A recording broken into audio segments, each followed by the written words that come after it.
right now, there's a lot of analysis paralysis happening with buyers, where most buyers are probably still sitting in a room by themselves. They're not actively with their teams. They're not watching them work. They're not having the normal interactions that they always did to have their, finger on the pulse. They're meeting with a collection of Zoom meetings. And while we know we can operate that way, I think an entire virtual culture can also be detrimental when it comes time to having to pivot your organization or decide what is right for them, because you don't have that same level of, I'm seeing my people, I am hearing them, I am bought into the company, I can walk over there and talk to marketing, I can head over here and check in with revenue operations.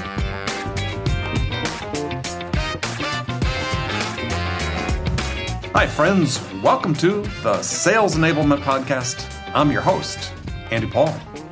That was Christina Brady. Christina is the Chief Strategy Officer at Sales Assembly. And in our conversation, we talk about what the biggest challenges are for companies in scaling their revenues.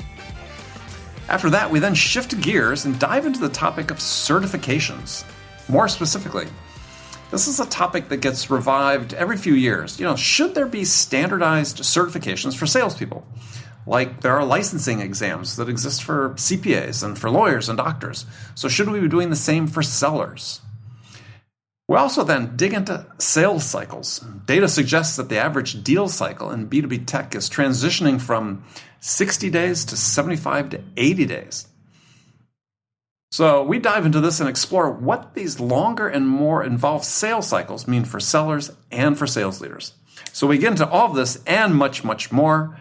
But before we get to Christina, I want to remind you to subscribe to this podcast wherever you listen to it. And if you subscribe, we'd certainly appreciate it if you could also give us your feedback about how we're doing in the form of a review. So thank you. All right, let's jump into it. Christina, welcome to the show. Thank you. Thank you for having me. Pleasure to have you. You're joining us from where today? I am in Chicago, chilly Chicago. Yeah, it's chilly here in New York today too. It's actually one of those days where when we woke up it was almost 60 and now it's mid 30s. So during the course of the day, you never know, right? As a somewhat former New Yorker, I feel that I seem to have lived in the two climates that are unpredictable. Yeah, yesterday it was I think on Wednesday of this week it was 55 and raining, and now today it's 12. Yeah. So you just don't know. Don't know what you're going to get. That's why I try to spend as much of my time as possible in San Diego. Smart. I avoid that. Yeah. That's how you do it right there. Yeah. I get the best of both worlds going back and forth. So tell us a little bit about you and Sales Assembly and what you do.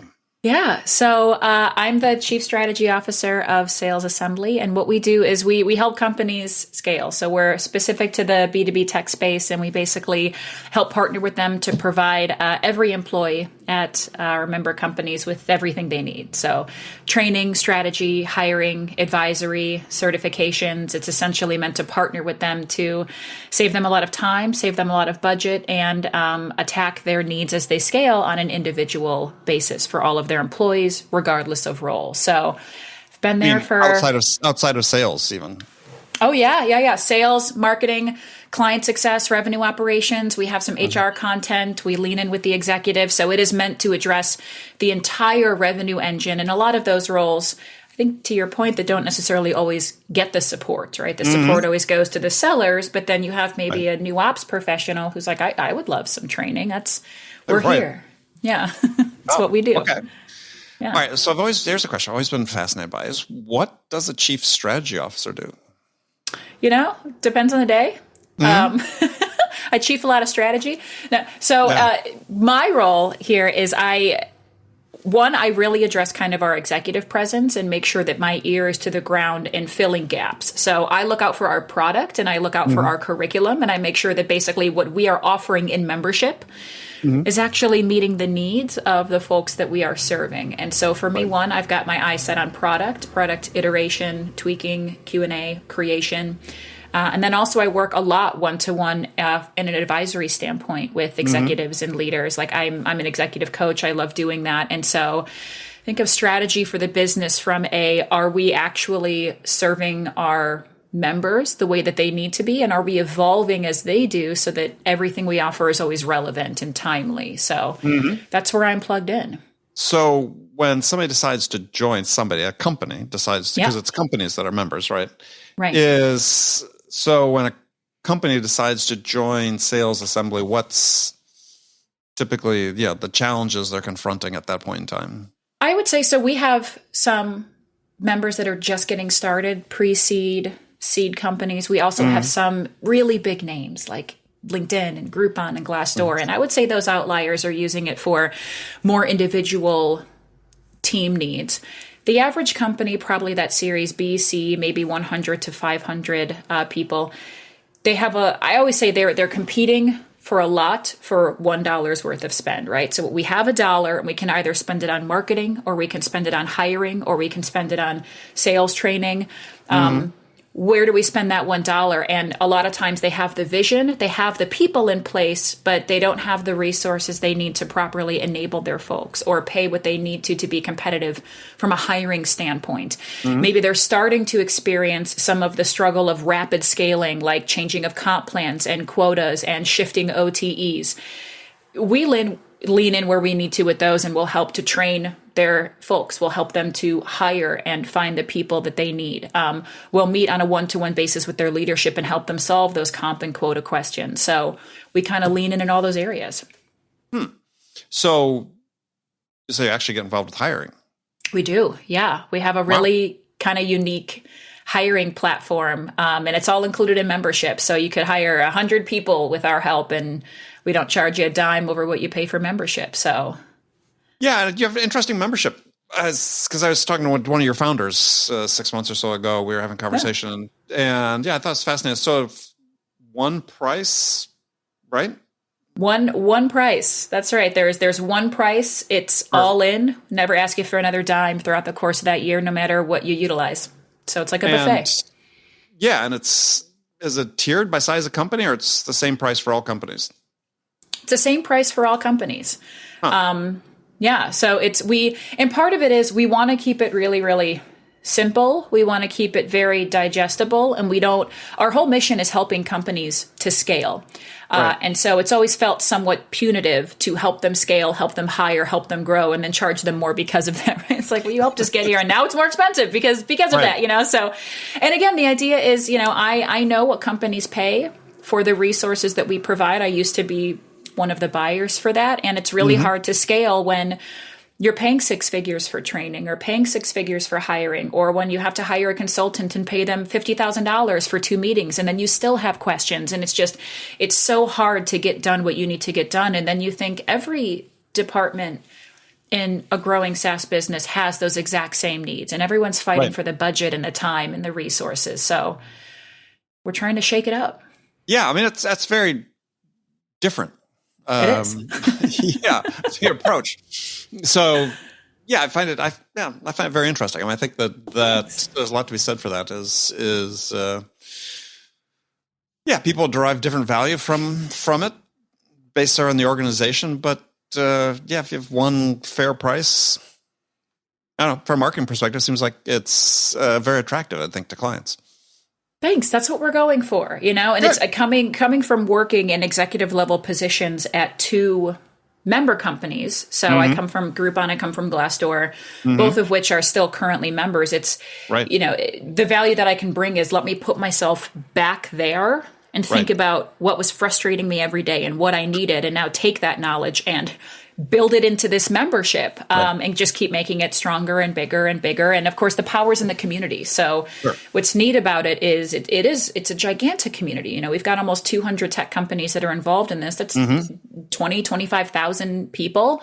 The more members we get, the more powerful that community becomes. So it really is just this self-feeding machine that is aiming to just, help maybe some of those companies that wouldn't make it past that B or C round. And maybe we can help them do that. And along the way, we can highlight some voices that don't necessarily get the attention or platform that they need. So it's a lot of opportunity. And so that's what excited me about it. Yeah. So let me ask a question, because you brought up, you talked about certifications. I'm sort of always curious about this. And, is sales a profession where we need more certifications? Certifications are so buzzy. Yeah, but I mean, I'm thinking from perspective of like, professional certifications, like a certified financial planner or, other profession. I mean, there's certainly a lot less critical professions that require certification. Yeah, people that cut your hair, for instance. But, this topic's come and gone several times in sales, so certainly even over the last decade. And there's been some people saying, yeah, we need more sort of independent third-party certification of sellers. I was wondering what your thought is on that. Such a good question, because when we were starting to build these out, and when I say certifications are so buzzy, I mean, it's a popular thing where you've got a lot of people that collect certifications like they're figurines. And kind of one of my commitments is no fluffy content. If we're going to take the time of the sellers of these members or the leaders of these members, we need to be responsible with that. And it can't be, let me sit in this room for 5 hours and get a piece of paper. Because what really I think people first, certifications are sexy because you can put them out to your network to show, I know what I'm talking about. Like it's a way to elevate your brand. So I get why a lot of companies have them and why a lot of people go certification crazy. Like sometimes I'll see folks on LinkedIn who are like, oh, I just got my, marketing certification. And I'm like, what? You're a lawyer. What are you, it's like, and this is kind of wild. Like, what do you mean you're certified? So for us, there's a big difference between a training and a certification. Certification is, are we not only teaching you foundational skill-based content that will help you succeed and master your role, but after which are you put in a position where you can show that you now have that acumen, right? So this idea of certification is you are teaching me a skill that I either don't have or am not doing very well or need to have. And then afterwards, I am in a position to go practically apply that, right? It's different than like an hour-long training. And so we wanted to lean in here because one, certifications, whether they're great, and there's some great ones out there, or a little bit fluffy, and there's some fluffy ones out there. Absolutely. They're really expensive, and they take a lot of time, and that makes them inaccessible to a lot of folks and a lot of companies. And what we hear all the time from companies are so much of the way our sales team operates is very tribal, right? Everyone's doing things their own way, and we're having a hard time establishing a base of foundation to build upon. So we know every single seller in our organization has gone through the same training, and now we're building on that.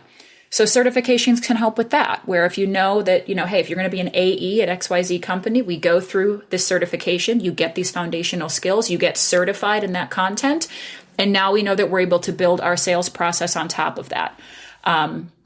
For others, they're using it to help to promote and advance into another role. But the main idea here of, if I pay for a certification, is it actually going to help me? Is it going to be good content? Is it a good use of time? There's a lot of question marks around that. So building it into the membership was one of the reasons why we wanted to do that, is take away some of those fears, but also build really good programs. We've got 15 different ones. 15 different certifications. So if somebody goes through, give an example of one, for instance. Like our account executive certification. Okay. So what are you certifying? So at the end, is there some sort of test or assessment that goes on that says not only did they stay awake during this class, but they actually mastered something new? As long as you stay awake, you're good. So because these are all virtual, and there's a decision to keep them virtual so that we can have a lot of people in there all at one time. There's a couple of ground rules. One, you have to be in the room on the Zoom with your camera on the entire time. And so we actually join every certification to ensure that folks are there. They've not gotten up and left. They're not doing something else. Every certification, they're like, we can see your eyes open. Right. You're moving, you're breathing, you're there. Each certification is made up of 4 modules. And again, think of them like foundational skill based. So it could be email effectiveness, cold calling. For leaders, it could be around setting your meeting cadence or establishing your hiring profile, right? It's like things that are very core to the job. 4 different modules, and the modules are more like workshops. So it's a combination of thought leadership from an industry expert in that area, usually a practitioner within the sales assembly community.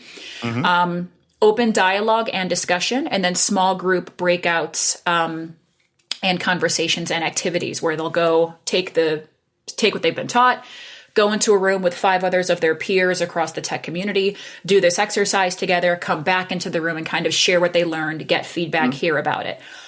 If they complete all of those things and they were active in all of that, they'll earn their certificate, which they get within 2 days. But then there's a continuing education component as well in order to keep renewing your certificate. So you have to continue engaging in content and in training to ensure that you can stay certified versus you earn it, you've got it forever.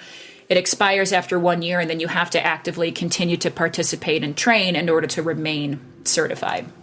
And so this idea that there should be some sort of certification body, I mean, and some people have tried to become that. Last one I think was a few years ago that I remember.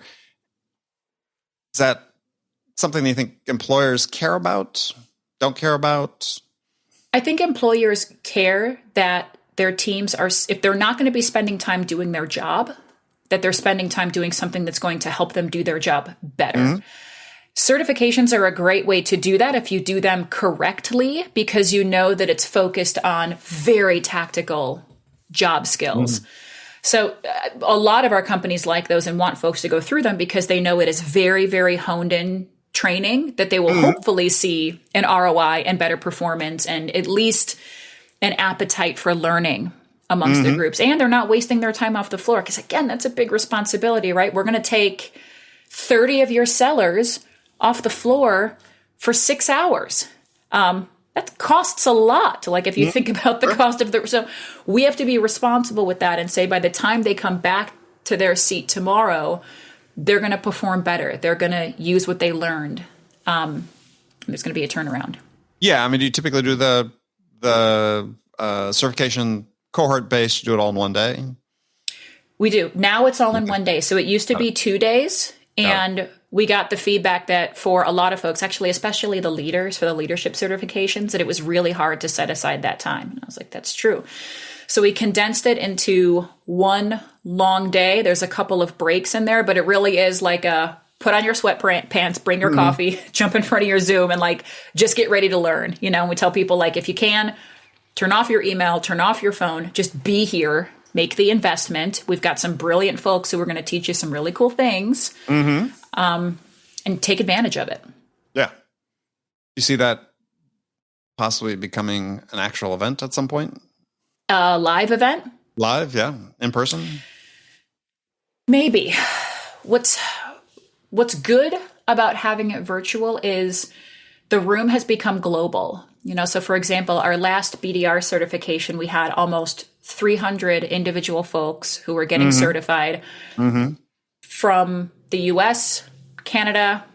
We had one in APAC. We had 4 or 5 in EMEA. So it was very cool that all of those folks could be in that virtual room. Now, that being said, a live training is absolutely incredible to actually be there. But then we're taking, you know, this global presence and saying, okay, we're going to be in this room. So there may be an opportunity later on for us to do a live one in Chicago or New York or Boston and then zoom in everybody else. So not to say that it's off the table, but we want to make sure that they're accessible, whatever that looks like. Yeah. So you'd sort of changing course a little bit. You had recently put a poll out on LinkedIn about length of sales cycles. I thought was interesting. Yeah, you write the data suggests the average deal cycle in B2B tech is transitioning from 60 days to 75 to 80 days. Yeah. And you say anyone working field knows this longer and more involved sales cycle leads to internal shifts and so on. So, so what does longer mean in the context of a sales cycle? Well, I mean, in the plainest definition, I used to be able to call somebody and get them on the phone, and 60 days after that, I was closing a deal with them. And I think now that the benefit that we have at Sales Assembly is we're able to hear from the horse's mouth the trends of what the sellers of a lot of these companies are experiencing directly from them. And so every week we have what we call our head of sales strategy meeting. And it's, 30, 40 of the sales executives, C-suite VPs of our member companies who all get into a room and they just strategize with each other. And I started to hear this trend and dig into it. Are you all noticing? First, it started with, are you noticing that it's a lot harder to set a meeting now? And it always was hard to set a meeting, right? Like sales is unbelievably difficult. It's intimidating. was always hard. But now they're like, it's even harder to set a meeting. And then they were saying, well, it's hard to be keeping the meeting. And then when the meeting is set, it's taking longer to follow up. And then when we do follow up, it's harder to get budget. And then when we do get budget and we're sending the agreements, they're not coming back as quickly, or they're taking longer to go through procurement. So we're starting to hear this idea of everything stretching out, stretching out, stretching out. And I started to hear people say like, man, our sales cycles used to be 60, 70 days, and now they're 80 or 90. Are you all seeing that? Everyone's like, yeah, nodding, hearing that. And so it just sounds like it's a lot harder now to nail folks down and to expedite through a sales process. And it's harder to create urgency. And it's a trend. And I think we could attribute it to a lot of things, but it taking longer just means that the old idea of, create urgency, keep it going, strike while the iron is hot, don't let the lava cool. It's harder now. I mean, BDRs and AEs alike are feeling like I am at the mercy of my customers working at home with their kids, or dealing with a lot of other distractions that they didn't have, or hiring a lot of folks, or riffing a lot of folks. And it's just, it's wild right now that it's taking a lot longer to just get the commitment for deals and get them through. And is this something that because we saw some of this at the start of the pandemic, but is this something that's changed just in the last several months they're seeing this trend, or is this just a continuation of what started back in 2020? I think it's gone from this is happening because of the pandemic, and maybe it's temporary, maybe it's not, we're all going to be very understanding, to actually becoming an evolution within the industry. And I think the evolution is, whether we like it or not, what's happened the last 2-3 years has changed the trajectory of tech, I think, forever, for a lot of businesses, forever. What we thought wasn't possible is suddenly possible, and the other way around as well. And so it was wild when we were kind of listening to what folks were going through in the very beginning of the pandemic, because I actually heard we're selling a lot faster almost as often as I heard we're selling a lot slower. And it just depended. Whereas now it seems like the volatility has evened out, and we're just seeing the decision-making process and urgency has just been extended. And my question that I posted was, do we think that that's because we are trying to sell to the same people whose lives are now different the way that we always did? Like, does this require a change in terms of how we enable our folks, or a change in our sales process? Like, should we change our go-to-market plan and strategy? So for me, it's interesting because this seems like almost a new norm now that we have to address and talk about it. And it's not this is kind of crazy. Are you all seeing this? This is a thing that's happening. Yeah, I mean, for me, it's sort of curious because I was sort of looking at poll results and so on. Is it is this a buyer issue, or is this a seller issue? Right. Or is it both?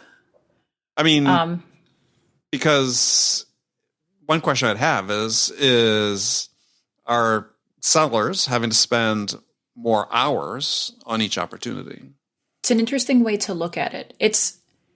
I don't know if it's more, it could be more hours if it's now more people, because I think companies are being a lot more careful about what they're spending their money on and what tools they're investing in.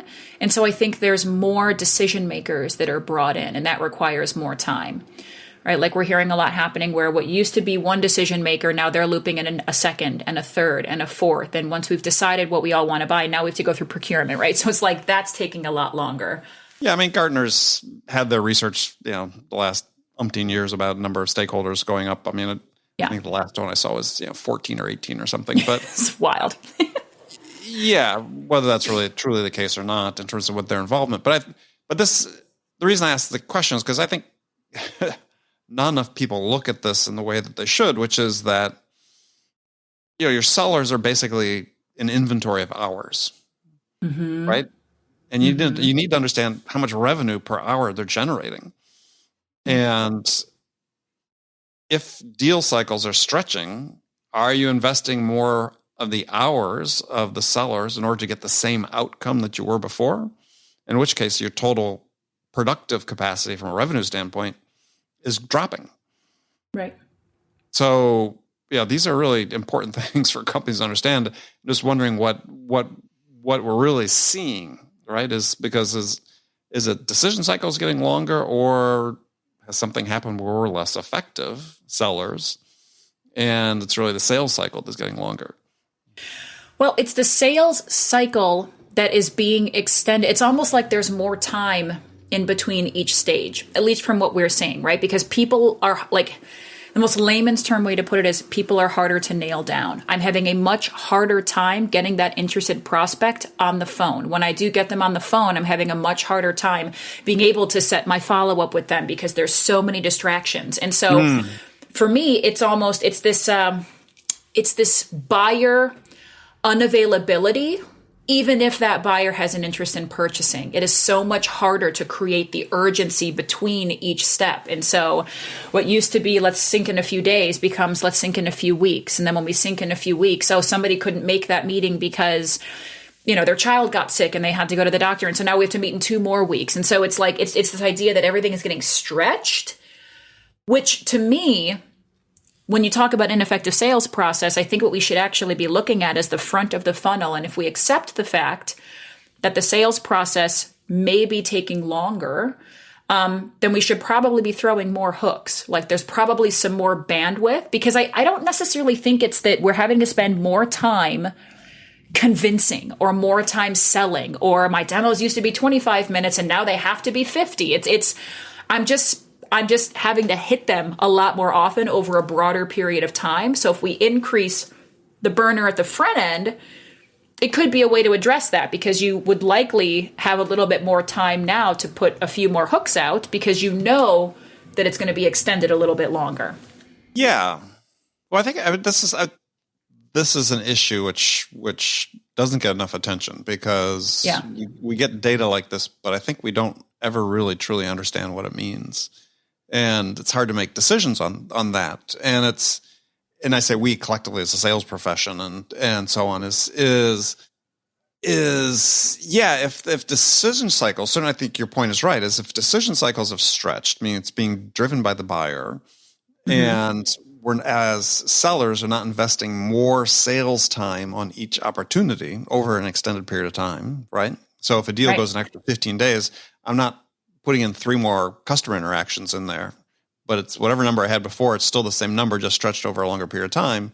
Right. Then you could say, then an AE should be able to handle more deals simultaneously with the same, without having to create time that doesn't exist for them. But I also think about it when people talk about decision cycles being stretched out is, okay, especially when we're talking about software, it's not a capital expense. It's probably not going to be as directly impacted perhaps by rising interest rates and other things. Right. Is there's a desire to make a change. What's changed to make them less urgent to make that change? I don't think sales, in my mind, doesn't create urgency. Buyers create their own sense of urgency on this stuff. So sales wishes they could create urgency. Yeah, but that's a myth that's existed forever. So what's happening then with the buyers if it's getting stretched out? And then you could also draw back to another of my points that I like to make is hey, maybe we're just not doing a very good job really understanding what it is they're trying to accomplish, in which case it is going to take longer because we're not getting them the information they need. We're not helping them make sense of the information they need in order to make that decision. And we're actually taking more of their time and attention to make that happen. Absolutely. I mean, I think that's hitting the nail on the head. I think it's that combined with the fact. Problem. Oh, totally. Yeah. I think it's 100%. I mean, no matter what, you have to take an element of extreme ownership here and say that we're not going to blame the buyer for our inability to sell to them, right? Like you're going to get nowhere. That might feel really good, but you're going to get nowhere. Yeah, I'm not saying blame. It's just, it is what it is. So what do you do differently? Right. So on the one hand, I think there needs to be this level of executive empathy for understanding what buyers are going through right now in the world. And I think right now there's a lot of analysis paralysis happening with buyers, where most buyers are probably still sitting in a room by themselves. They're not actively with their teams. They're not watching them work. They're not having the normal interactions that they always did to have their finger on the pulse. They're meeting with a collection of Zoom meetings. And while we know we can operate that way, I think an entire virtual culture can also be detrimental when it comes time to having to pivot your organization or decide what is right for them, because you don't have that same level of, I'm seeing my people, I am hearing them, I am bought into the company, I can walk over there and talk to marketing, I can head over here and check in with revenue operations. And so on the one hand, I think a lot of buyers know they need something, and what they're getting in their inbox is a flood of sales individuals offering them tools to solve problems that they likely have, but they don't have the same level of awareness of what the company really needs to pivot, or maybe an awareness of what the actual issues are. So when you enter into a sales conversation with that buyer, it may be the first time they're thinking about that. It may be the first time they're thinking about, yeah, maybe this is an issue and now I have to figure it out, but I'm sitting in my office by myself and I'm not looking at my salespeople. So I got to find a way to learn what they need. And that's going to take me a little bit of time. And maybe it's going to hit my ego a little bit. And so it's this empathy of understanding that buyers are not as bought in and fully know what they need now as maybe they once did. And what does that mean for how we're selling to them? Sure. Well, it means the seller has to be more focused on the buyer. Yeah. Right? Less about trying to persuade them to buy your product. It's more about, how do I go in and ask questions to really understand what's most important to the buyer? Let's use that as a point of departure, because if I do that, then I can maybe help them think more broadly and more deeply about what the challenges they're facing are, which then crystallize the urgency to do something. Yeah. And that, I think, that is the way. That is also, I think, intimidating for a company that has a lot of green sellers, or companies that have a lot of sales folks who have maybe never had a consultative sell, or have never been in an advisory role where they feel like they can actually guide their buyers. Like, I think a lot of account executives do hide behind the product features and benefits and hope that that makes up for a lack of process and ability to do what at the core is a real discovery, right? So it's like when you have somebody who is brand new in a seat, I know that I need to guide you and I need to approach this a little bit differently, but I'm new at this too, right? I know a lot about my product, but I haven't spent years understanding what folks like you were going through. I know what my product is. So there's also that bridge that you have to get, that gap that you have to bridge. So it's a two-pronged problem, I think. Yeah, well, I think yes. And I strongly believe that while product knowledge is very important and customer knowledge is very important, is new people still have to be able to sell. Yeah. And to do that, they need to be able to feel comfortable that they can lean into the basic sort of, what I call sort of the human-based skills, which is just, being interested in the other person, being curious about the other person, seeking to understand that other person. That doesn't take specific product knowledge and this is one of the things that I wrote about in my new book. It's just that we need to start sort of changing the seller's perspective about what their job is, so that they move away from this classic sort of obsolete notion that my job is to go persuade somebody to buy my product, and think it's my job is to go out and listen to really understand what's most important to the buyer, and then put together a plan to help them get it. Absolutely. And to spend an equal amount of time learning about the product, and to your point, how to sell it. Sure. Like, you have to know the ins and outs of your product. You have to know how it's applied. You have to know your ICP. You have to know all of those things, but also, especially for a more technical sale, or a sale where you're selling into potentially multiple different types of buyers or lines of business, you have to understand who you're selling to. Like, you have to understand what they do and how they might use your product and what their typical pains are. You need to know the industry that you're in. And I think a lot of companies, that's a blind spot for them, is how often are we teaching the nuances of the industry that we're selling to, so that you can be an advisor and consult? Yeah, not enough, for sure. I guess the point I was driving at is that everybody's new at some point or another, right? Totally. And you still have to hit your number. So the people that make that transition the quickest, I believe, and my experience has shown, and work with all the people I've worked with in my career and my consulting businesses, they're the ones that are the most curious. Because, the company can teach you a certain amount, but you're going to learn it from the customer. If you're going in and asking the right questions, and the right questions, not there's a defined set of them, but if you're going in and just giving free rein to your curiosity, then the customer oftentimes will teach you exactly what you need to do to sell to them. That's such an incredible point. It brings me back to, so learning how to sell in tech was when I was at Groupon a number of years ago.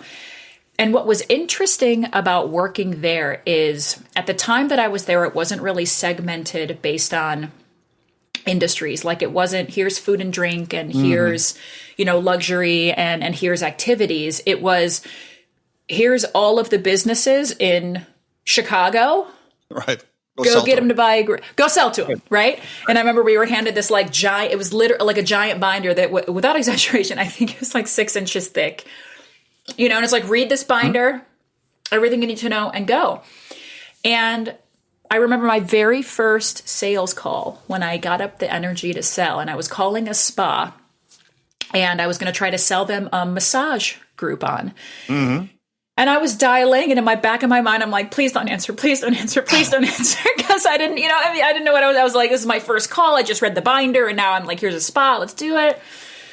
And she answered, and, I immediately was kind of caught off guard, and I was like, hi, this is Christina. I'm calling from Groupon. And she's like, who? I'm like, Groupon? She's like, what's that? And I, loosely explained what it was. And I was like, and, we would love to talk to you about, how we can help you out with your massage parlor. And she goes, my what? I said, your massage parlor? And she goes, well, parlors where hookers are. I have an upscale spa. And I went, did I? And I said, did I say parlor? She goes, yeah, you said it twice. And I said, did I? And because at this mind, in the back of my head, I'm screaming. I'm like, I'm terrible at this job. I never want to do it again. And then this was my very first sales call in tech. So before that, I came from financial services, and I was a financial planner, and so many stories from that. But this is my very first, I'm in my new life as a tech person. And when she said that, I was so overwhelmed and embarrassed that I just said, I am so sorry. I'm going to try you back another time. And she paused and she was like, okay. I said, okay. And then I hung up the phone. And I just remember being like, what if she had answered? I was like, I don't know anything about the costs of a spa. I have no clue what she should run. I don't know how long I should be or how I should structure it. And then I looked at the next thing in my book, and it was a kayaking place. And I went, oh my God, I don't know anything about kayak, So it's this idea that I'm calling these folks with this idea of, I really want to help you, but I don't know anything about your business. I don't know what your costs are. How am I supposed to advise you? And it was this light bulb where I was like, I got to pick my specialty. I have to hone in here somewhere. And I need to, if I'm going to be good at this job, I have to understand the cost structure and the P&Ls for a restaurant versus a kayaking business versus a spa versus an excursion, right? Because then at the same time, I'm calling somebody and I'm like, hey, let's do, 30-minute scenic airplane rides. It goes, great, a 30-minute ride. He's like, my cost for this is 80%. What do you want to do? And I was like, 50% off? He's like, not going to work. And I'm like, didn't realize your costs were like that. Let's try something else. So I think my point is, and it's matching yours, is that professional curiosity of going, I can't have the conversation if I don't understand what it's like day in and day out to do the job that you're doing. How can I help you? I can't. I'm just trying to sell you at that point and hope that the product speaks for itself. Yeah, my point was just that when people are new, it's okay. You're new. You don't have that knowledge. Right. Ask the questions. The way you work your way through it is you ask questions, right? Started my sales career selling to CEOs, entrepreneurs of mid-sized construction companies in the Bay Area. I was 21. I looked 16. I knew nothing, but I could ask questions. And I wanted to learn, and I was curious. And I never had people kick me out of the office for asking too many questions. Right. Well, because that's responsible. Yeah. Yeah. Well, I mean, I obviously didn't win every deal either, but at the same time, they're willing to give time to somebody who is interested and who is curious. Right. And then, you acquire the knowledge as you go on. Make sure you continue to learn, ask questions to help you learn. But this idea that many sellers have is like, if I just had this much more product knowledge or this much more customer knowledge, I could really, and it's like, world's not perfect. It's not how this works. Yeah. You got to go out and earn that knowledge. Yeah. And you build a relationship with a couple really incredible folks. And to your point, they will sit and they will explain it and break it down. People approach other people with their walls down when there's humble, and people naturally want to help. And so approaching it that way of people always feel good when they teach somebody else something, right? Even if they're the buyer and you're the seller, and you put them in a position of, hey, teach me about that. Like, help me understand. Let me lean in. You'd be surprised. People light up. They do. If you approach it the right way, absolutely. All right. Well, Christina, thank you so much for spending some time with us. Oh my gosh, you're so welcome. This has been a ton of fun. What a great conversation. So if people want to connect with you or learn more about Sales Assembly, what's the best way to do that? You can connect with me on LinkedIn. I'm Christina Brady on LinkedIn. You'll see my picture with my bright red hair and white jacket, looking like a doctor, of which I am not. But that's me. If you want to learn about Sales Assembly, you can shoot me an email, Christina@salesassembly.com, or you can visit our website, salesassembly.com, and learn whatever you need to know. All right. Perfect. Christina, thanks again. Thanks, Andy. Okay, friends, that's it for this episode. First of all, I want to thank you for taking the time to listen. As always, I am so grateful for your support of the show, and I want to thank my guest, Christina Brady, for sharing her insights with us today. If you enjoyed this episode, please subscribe to this podcast, Sales Enablement with Andy Paul, on iTunes, Spotify, or wherever you listen to podcasts. If you could also leave us a rating or review, let us know how we're doing. Well, we'd appreciate that too. You can do all that on your phone in less than a minute as soon as this episode is over. So thank you for your help. And thank you so much for investing your time with me today. Until next time, I'm your host, Andy Paul. Good selling, everyone.